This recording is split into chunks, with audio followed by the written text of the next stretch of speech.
Good morning, everyone. Chris Evans TV, and we are here for a full day in the life vlog style for my full a day eating on an off day. You know, a topic that I've been talking a lot about online on Instagram, on my YouTube, has been how to structure a meal plan, right? Because you've seen this video where I'm just smashing carbs and food all day long, right? Well, what do we do on off days?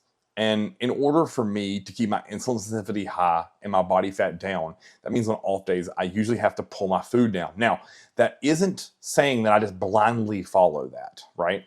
So for example, I'll talk through my day. Woke up, jumped on the scale, took my scale weight. Now, from there, I will literally go through front double, back double, side chest, most muscular, in the mirror, in the bathroom, and just assess the situation, right? And this morning, I had 2 load days back to back, and my scale weight didn't change.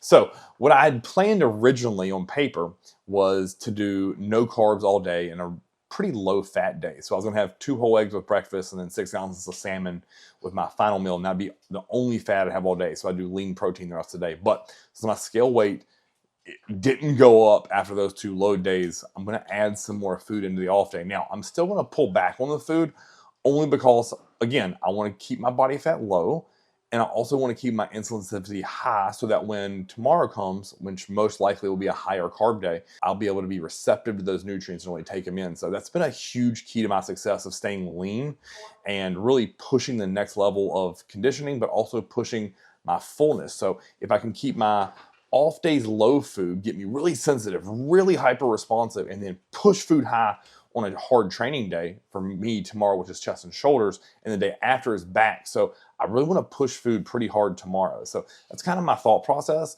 I know that that isn't really easy for everyone to self-manage, but for me right now, like, this is what I've been doing. So let me keep talking through this, right? So I was scheduled also to do 50 minutes of cardio in my head, roughly, thinking like, man, I really want to drive body fat down today. But again, with my scale not going up, what I did was I just pulled the cardio back to 30 minutes, and now it's 3 incline at 3 speed, and just took a nice stroll. I had a hard leg day yesterday. That was a huge pump, and I mean, I drove that tank low yesterday. So, you know, it's one of those things, like, my legs felt held heavy and tired, so I didn't really want to push cardio. With today being an off day, like, a lot of times I would just take today fully off, but I kind of just wanted to get moving so the soreness would kind of dissipate. So after I do that, I do stretching and mobility work, really loosen up my hips, low back, ankles, knees, all that stuff, right? And then I'll go into what I really call like taking in the full visual aspect, because my body will drastically change once I start getting fluid and movement in me, right? So it used to be, when I was younger, the hardest and driest I was all day long was right out of bed. I'd have veins everywhere. I'd look the best, right? Well, as I've gotten older, what I've found is I need to get up, get moving, and get at least a liter or 2 of water in me, get my lemon drink, some Vasoblast, and some Neurostim, and then get moving. So that is what I would consider taking my true visual assessment. So I have a full-length mirror downstairs, so after I finish all the abs and TVA work and mobility, I'll literally roll through all of my poses, and then I'll just really assess the visual situation of where I'm at for that day. And then I simply just come upstairs and plan my meals for the day. So that's kind of a brief overlook. And then honestly, like, if I'm speaking pretty candidly with the camera, like, that's what I do with all my clients. So I'm simply just doing that with myself. When I look at my photos and videos, what I want to think about here is I take the emotion out of it being me and what I may want to put in my mouth, right? Like, oh, I'd love to go smash 300 grams of rice with each meal, right? But what I try to do is take all objectivity and just apply it, take all the emotion out, and then just come up and formulate my meal plan for the day. So as you guys will see, the first 4 meals will have what I would call moderate to low carbs in them. And then my final 2 meals will be no carbs, so that, again, it sets me up tomorrow to just be hyper responsive to food. So hope you guys enjoyed this video. Let's get into meal 1. I'm going to be drinking my greens drink, which we've shown in this video. But while we're doing that, I have oatmeal in the microwave, which is going to be 60 grams raw measure oats. I'm about to drop 2 of these happy eggs into my pot of boiling water. So I'm just going to slide that over.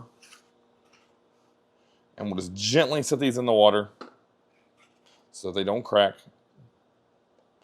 And then we're going to go right back on this eye for 8.5 minutes. So I simply just set my phone timer, make it super freaking easy.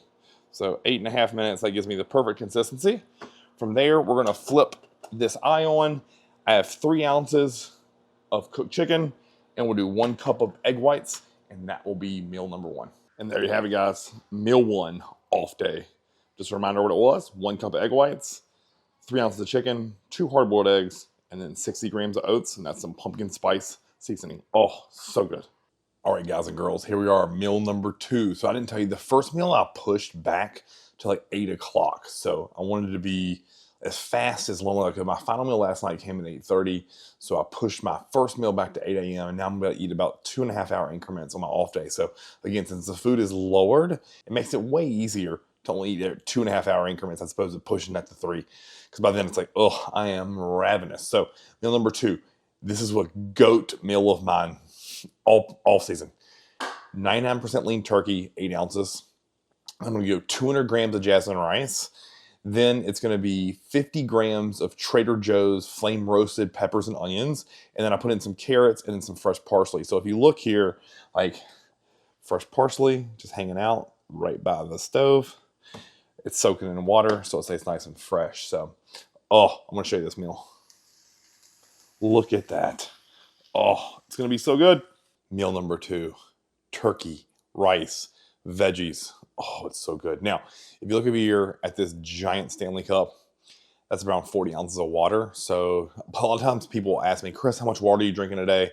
So for me right now, I drink 2 gallons per day. And after I finish this 40 ounces here, again, it's 10:30 on the dot, I'll have a full gallon in of spring water. So just some food for thought there. I'm big on drinking and keeping hydration way up. For me, that aids and helps digestion. It just makes me feel great. And then plus it gives me crazy pumps, which I don't get one of those today, but just thought I'd educate there. 2 gallons of spring water per day. All right, guys, here we are, meal 3, off day. We have 8 ounces of cooked chicken, 200 grams of jasmine rice, 50 grams of broccoli slaw, and then I have G. Hughes sweet and spicy, and then I have Flavor Gang's takeout sauce. So this meal goes down super easy. Oh, almost forgot the fat. I have a half of tablespoon of extra virgin olive oil. So all that together mixed with salt and pepper. This is a go-to meal of mine. Normally you'd see me eat this pre-lift with an apple, but today substitutes apple for the broccoli slaw, and that's what my meal 3 is. We'll see you in the next one. Meal number 4, 3:30 p.m., watching the Commanders game. So what we have here is, talk with the dessert first. The mystery flavored Diet Mountain Dew. I love it. It's a nice little treat. We have 4 ounces of cooked chicken with the chicky pad thai from Flavor Gangs. Then we have 6 ounces of white potato, 2 ounces of pickles, and then 6 ounces of shrimp that I have this fishmonger seasoning on. So delicious little meal here. Protein, carbs, and a little bit of veg. All right, here we go, guys. 5th meal, not as fun anymore. We have 50 grams of asparagus. We have 9 ounces of cod. Football in the background, little Eagles and Cowboys game. And this meal right here is just a protein and veg only. So it's a lean meal. This digests crazy fast. Like, I know some of you guys out there don't like fish. To me, I love it. It digests well. It sits nice. Like, I'm usually hungry again for it in less than an hour and a half. So when you're picking your food sources, like, if you like it, like, have at it. If you don't like it, there's no need to use it. So for me, I love cod. I get the wild caught from Earth Fare. I put a little bit of cinnamon, a little bit of Splenda, and I do some salt, and it's just so good. It's just easy. It's light. It's airy. Like, if I was going to get carbs with this, I'd pair it with some cream of rice, or I'd even do a potato with it. If I wanted some fat, just do some almond butter. Oh, add that on top of it. Oh, talking about good. So again, meal number 5. This is protein and vegetable only. And that's going to set up my last meal, which you'll see in a couple hours. And as promised, meal number 6. We have 6 ounces of salmon, 3 ounces of 99% lean ground turkey, and 50 grams of asparagus. One of my absolute favorites. So salmon in the air fryer with this teriyaki sauce. Oh, that right there, freaking money. It's just good. I let it marinate all day in the fridge, and then I throw it in the air fryer, cook it up. And then lastly, that ground turkey with Frank's Red Hot and the asparagus. And there you have it, guys. Off day, Sunday, meals 1 through 6, all of them start to finish. It's 9 o'clock. I am wiped. I am ready for bed. You know, if you took away anything from today, is that it's all high quality food sources. It's a variety of macronutrient profiles, and it's a good mixed diet plan here for me. Normally I'm on the off days, I try to really push and make sure my appetite is through the roof. As you can see, this is pretty daggone low food for me. So, on a normal training day, a lot more carbs and a good bit of fat. So, again, it's that balance of off days versus training days for me. So, a training day means I need all the energy nutrients, and off days for me are filled with resting, chilling, relaxing. So I'm going to pull my food down, get that insulin sensitivity high through the roof, make my appetite ravenous. Like I was hungry for every single meal and just tore through them. And that's because, I'm minding my digestion. I'm choosing food sources that digest well for me. And the biggest thing there is the reduction of food volume.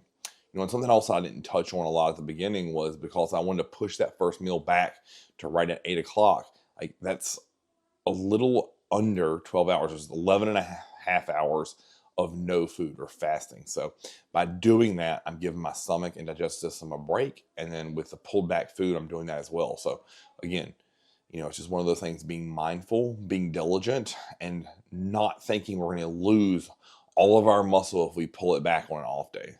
I take 2 to 3 off days a week. So again, I'm not scared. I still have a good high quality food sources at every meal, 1 through 6. It's very balanced. So again, food will go up like crazy tomorrow. We're training chest and shoulders, and I cannot wait. So thanks for watching, guys. Like, share, subscribe. Chris TV.